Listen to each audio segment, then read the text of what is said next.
wonder of Christmas is not found in the ribbons and the wrappings, in the tinsel and the trappings, not even in the gifts that we give to each other, but in the gift, God's most precious gift to humankind, Jesus, who himself is the wonder of Christmas.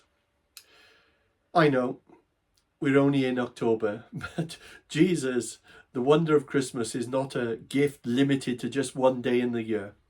For at the heart of the Christmas message, we are reminded that God, the God who made the heavens and the earth, the God who created monkeys and mice, elephants and eels, antelopes and aardvarks, what on earth was he thinking? Did not stay aloof or detached from his creation. He came to where we are. He sat where we sit. He entered into our humanity and was uniquely revealed in Christ.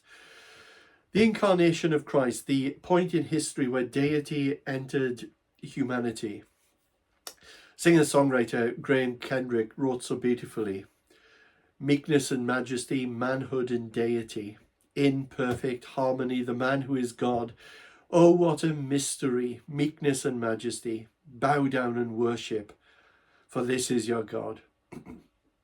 Not only is the story of Christmas an expression of God's amazing love for the world that he created, but it also provides us, that is Christians and the church, with a magnificent model of how we also reach out to the world around us in his name.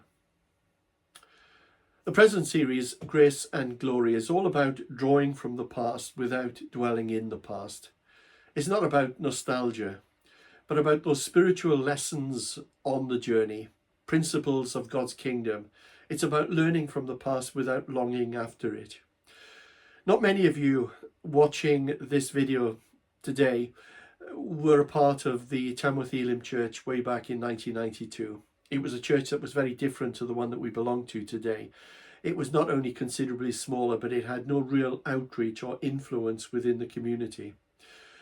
There were no manor house ministries, and apart from me, no other pastors. There were no community chaplains, no nursery, no food bank, no coffee shop, no More Than Food project. The church had gone through some difficult times, and hardly anyone ever visited the church. The church had no real impact or impetus in the community. In the book, Grace and Glory, I tell some of the conversations I had with our church leaders back then, some 30 or so years ago.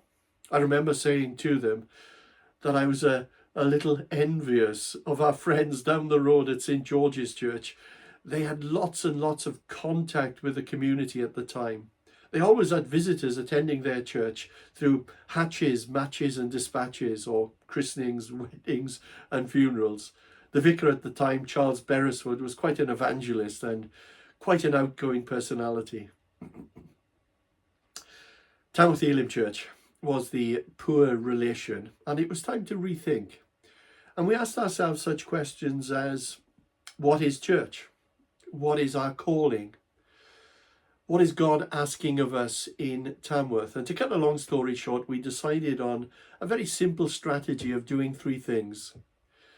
I would even suggest that if you don't understand these, you probably don't recognize or appreciate the kind of church that we are and how we view mission.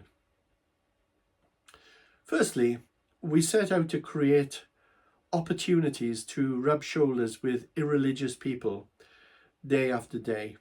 We needed to be creative and get alongside those in the community who didn't have a faith.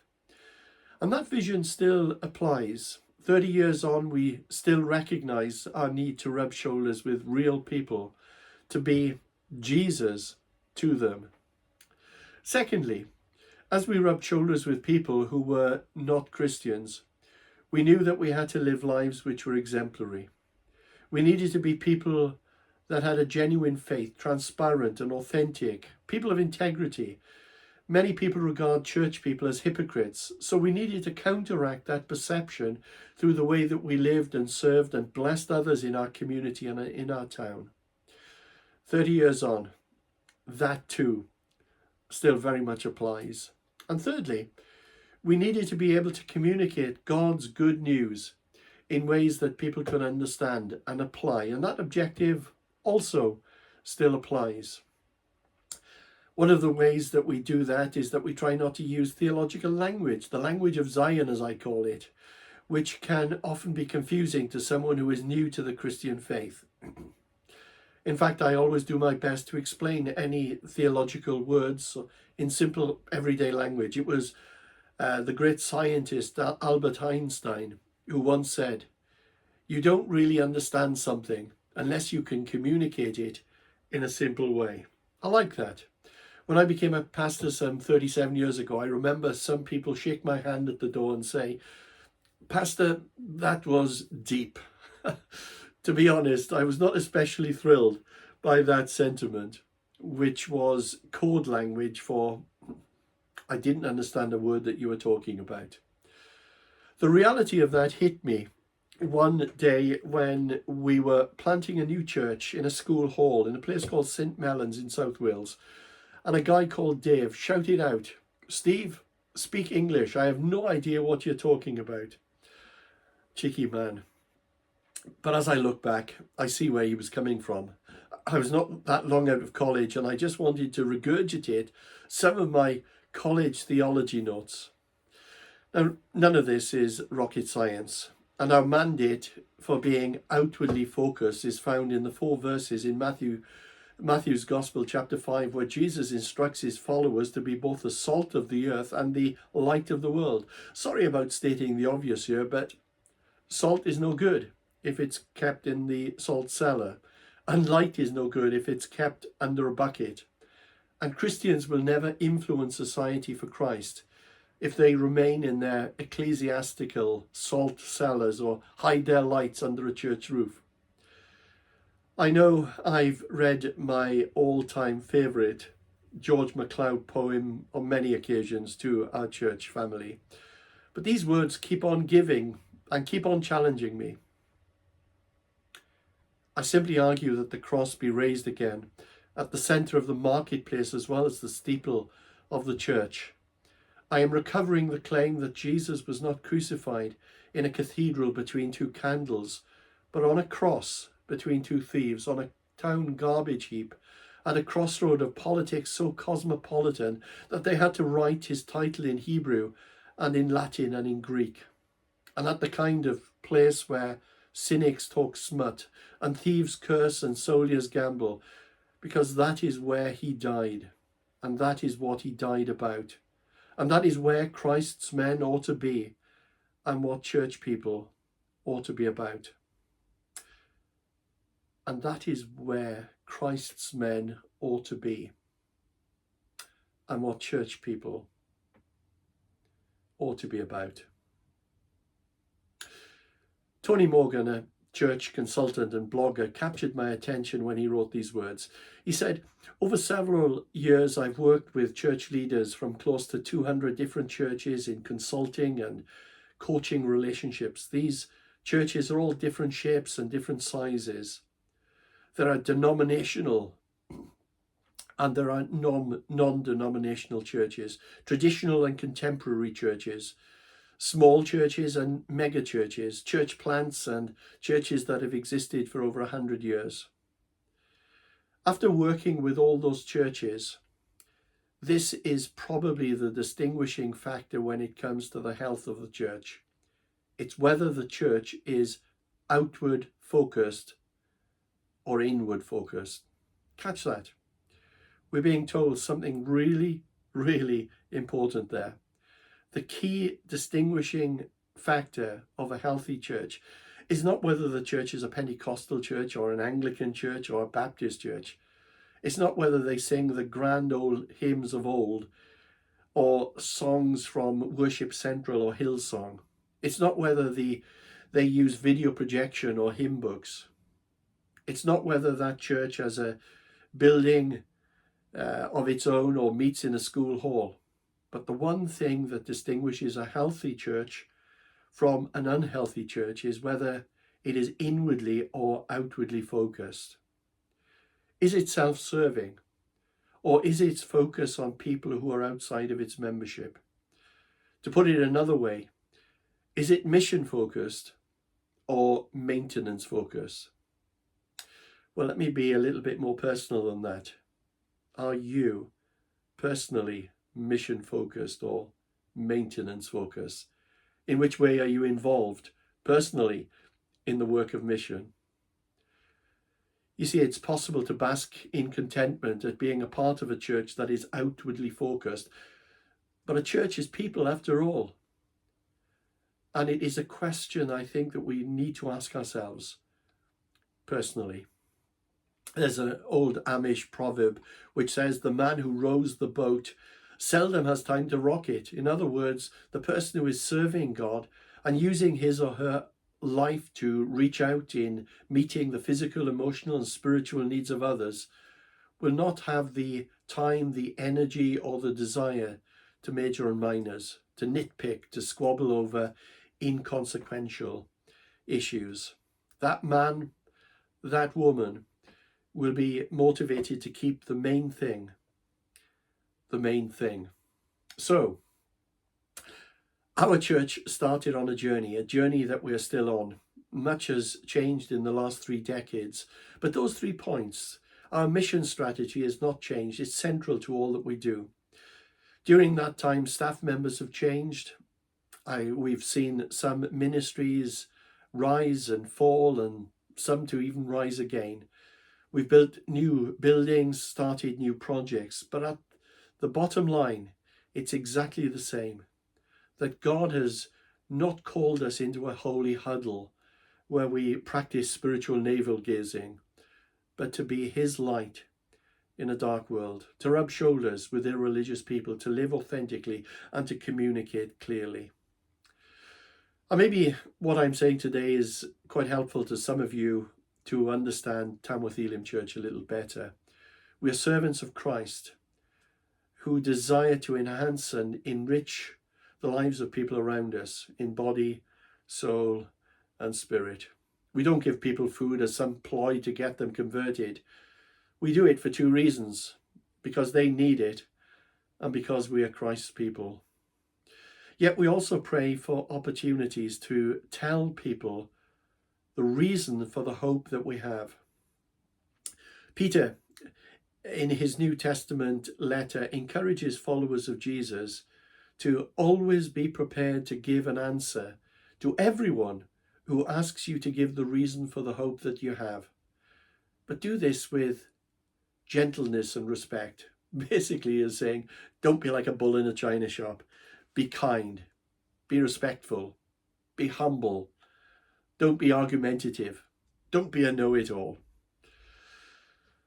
However, if in conversation people ask you about your faith, or why you do what you do, or why you give so much your time and effort in serving others, don't skirt around the edges. Don't prevaricate. Don't procrastinate. Don't pussyfoot.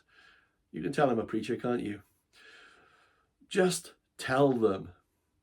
Share your testimony with them. Tell them what God has done in your life. Sometimes I think that we as Christians have lost our nerve. St. Paul asks a searching question. He asks, how can they believe in him if they have not heard about him? And how can they hear about him unless someone tells them?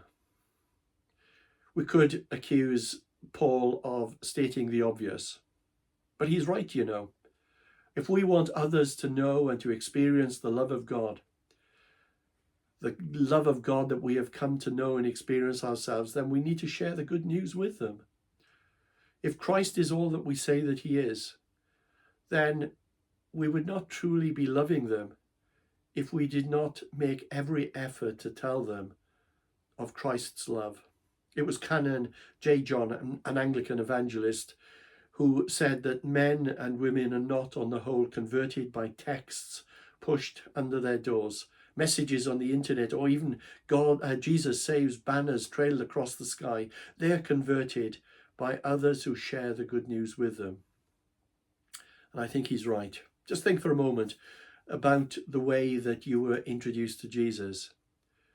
Was it because of some stranger knocked your door on a Saturday morning, or because you saw someone's fish sign on their car bumper, or maybe because you saw a clever slogan on the wall of a church?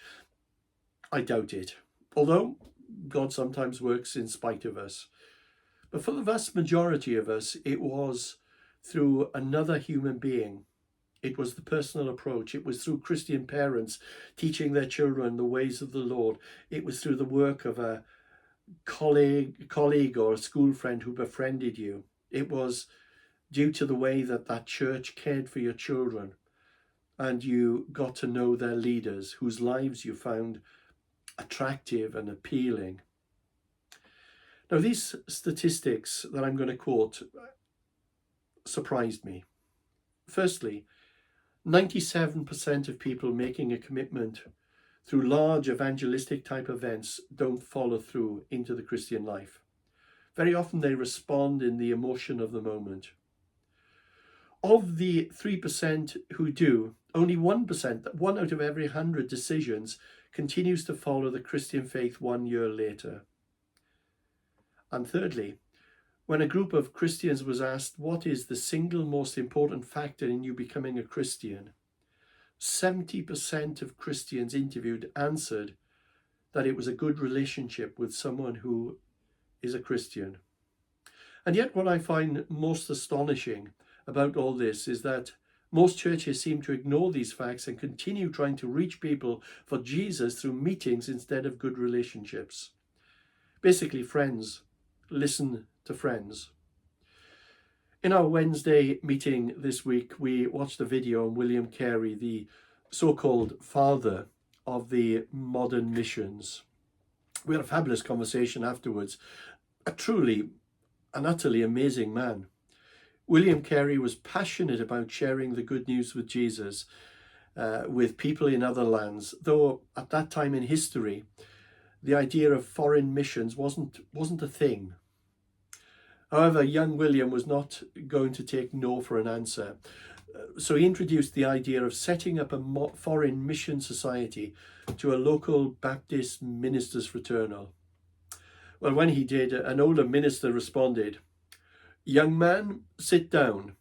You are an enthusiast. When God pleases to convert the heathen, he'll do it without consulting you or me." Well, we might laugh, and laugh rather nervously, or even cringe at the response of that older minister. But I wonder whether we might actually embrace a similar view to his. Of course, we would never say what that man said. We would never sound so uncaring or so unconcerned about another person's spiritual welfare. But have I, so disengaged, so detached ourselves, myself, from the idea that God might use us, yes, little old me, to bring new life to a friend, to a neighbour, to a work colleague? Jesus said that Christians are just like salt. He uses that metaphor for two reasons. Firstly, salt must have flavour or it's worthless. And if Christians lose their saltiness, their authentic relationship with Christ, then they become bland and insipid and ineffective. And secondly, even the most powerful salt in the world is no good if it's left in the salt shaker. The most authentic, compassionate and dedicated Christians on the planet will not make any difference to irreligious people until they make contact with them. I love the story of Matthew, the tax collector. It's a great story. It's found in Luke chapter 5. And Matthew, also called Levi, was a tax collector who decided to follow Christ. Let's read this. Few verses from Luke 5, starting at verse 27. Jesus went out and saw a tax collector by the name of Levi sitting at his tax booth. "Follow me," Jesus said to him. And Levi got up, left everything, and followed him. Then Levi held a great banquet for Jesus at his house, and a large crowd of tax collectors and others were eating with them. But the Pharisees and the teachers of the law who belonged to their sect complained to his disciples, "Why do you eat and drink with tax collectors and sinners?" Jesus answered them, "It is not the healthy who need a doctor, but those who are ill. I am not come to call the righteous, but sinners to repentance." Now, being a tax collector at that time was possibly just one notch above being in the mafia. Tax collectors were notorious for pilfering money from the poor. They nearly always lined their own pockets by collecting a little bit more than they were supposed to. But when Matthew followed Jesus, he had an immediate concern for his friends who had not yet met Christ. His natural desire was to help them find what he had found. But how could he do this? He hadn't been to an evangelistic seminar. He hadn't graduated with a theology degree. He didn't have any printed materials. All he had was a heart filled with compassion for his friends. I wonder what strategies ran through his mind. I wonder if he said to himself, I will bring my tax collecting colleagues to the temple to listen to some great rabbi teaching from the Old Testament. That's what I do. Second thoughts, perhaps not. I doubt whether these card-carrying pagans will appreciate that offer. I know what I'll do. I'll throw a party, of course. What a great idea, even if I said it myself. His tax collecting mates love parties. The bigger the better. And then I will invite Jesus and the disciples, and maybe Jesus could get through to them too. Well, on the night of the event, heaven knows what strategic conversations took place.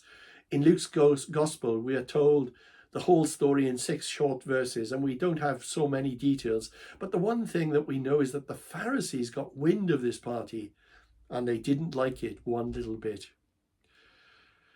They apparently thought that Jesus was doing evangelism in the wrong way, and that he should not be socializing with such unsavory characters. Well, put yourself for a moment in Matthew's shoes. When this conversation was happening, when the Pharisees were giving Jesus some grief for meeting with the people that they regarded as sinners, Matthew was probably thinking to himself, oh no, I've done the wrong thing in having this party, inviting all my friends together with Jesus and his friends. Jesus will be annoyed at me. He doesn't need that sort of grief from these religious guys. But then Matthew heard Jesus defending his actions, and Jesus reminded the Pharisees that it's the sick ones who actually need a doctor. What good is it for doctors to spend all their time hanging around with healthy people? And although the Bible story doesn't tell us what happened next, I can imagine Jesus, after answering the Pharisees, turning and putting his arm around Matthew's shoulder and saying, well done. Well done, Matthew. I love your heart. I understand why you held this party. It was so that your friends could be introduced to me. I know that you took some risks there, but I also want you to know that I am honored to be a part of your plan to reach them. Let's get back to the party. A party with a purpose, you could call it. Thinking creatively to introduce irreligious people to Jesus. Well, over the last 30 or so years, we have sought to be creative in reaching Tamworth with the life-transforming love of Christ. I believe that we have done so with respect and gentleness and humility, no Bible bashing, no bulls in china shops, but nevertheless, we have sought to meet people at their point of need, and when possible, to let them know the reason for the hope that we have. We indeed are community focused. Absolutely we are. But let us not forget, never forget, that we are also Christ-centered. Community focused, Christ-centered. And that is probably the most important thing I've said in this talk. We need to start where people are. And it starts with us not standing detached or aloof, but choosing to stand where they stand and sit where they sit and live our lives authentically among our friends and our neighbours. I remember when I first became a Christian, sometime in the Dark Ages, there were some kindly older Christians who encouraged you to isolate yourself from unbelievers and try to mix socially with only Christians and go to lots of Bible studies, but never into a pub, heaven forbid. Then they would throw Bible verses at you, such as, come out from among them and be ye separate, which was always quoted from the King James Version because it sounded more authentic. It's almost as if God spoke in medieval English. Another favourite was, friendship with the world is hatred towards God, in James chapter 4. And they really believed that they were being helpful and biblical. They were actually being neither. They simply misunderstood those verses and also misunderstood our calling as Christians. I thank God that Jesus did not stand aloof, but his desire was to breathe our air and to walk our paths and to share our food from our plates and to drink from our cups. He did not pretend to be human. He was human. He is Emmanuel, God with us.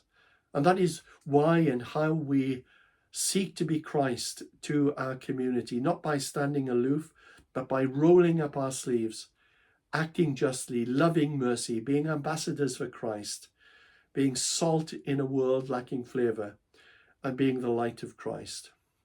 Let me finish by just quoting Eugene Peterson, the author of The Message. He interpreted Jesus' words in the Sermon on the Mount so delightfully.